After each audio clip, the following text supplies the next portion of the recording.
अस्सलाम वालेकुम दोस्तों, अज तक काफ़ी सारियूं ॻाल्हियूं शेयर करणियूं आहिनि। तकरार ड्रामे जी किस्त तव्हां ॾिसी चुका हो। अॻिते जेको हाणे किस्तूं अचण वारियूं आहिनि उन्हनि जे हवाले सां हिकु माशाअल्लाह बहितरीन अपडेट ॾियण वारा आहियूं।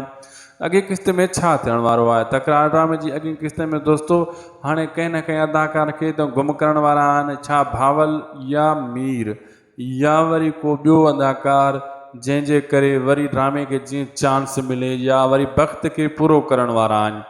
दोस्तों इन वीडियो के आख़िर ताईं ॾिसो, तव्हांखे क्लियर करे ॿुधाईंदासीं ऐं काफ़ी सारियूं ॻाल्हियूं तव्हां सां शेयर कंदासीं। ऐं थी सघे दोस्तों नंढिड़ो अर्ज़ु आहे, शाहिद खुसो व्लॉग यूट्यूब चैनल के भी ज़रूर सब्सक्राइब करे छॾियो। ही अव्हांजो चैनल आहे, नंढिड़ो चैनल, नंढड़ी वीडियो तव्हांजे लाइ।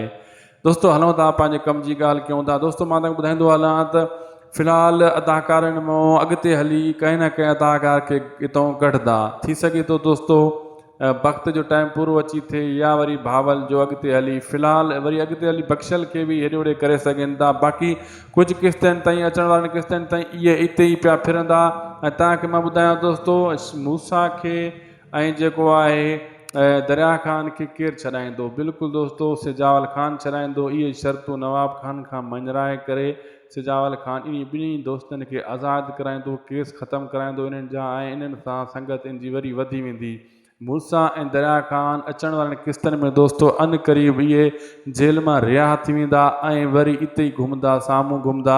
ऐं नवाब ख़ान वरी इन्हनि जे लाइ को ॿी खॾ खोटींदो, हिन खॾ मां तो निकिरी वेंदा, वरी का टीं खॾ खोटींदो। वीडियो पुॼाणी ते दोस्तों असांखे ॾींदा इजाज़त, सब्सक्राइब ज़रूरु कंदा। ख़ुदा हाफ़िज़।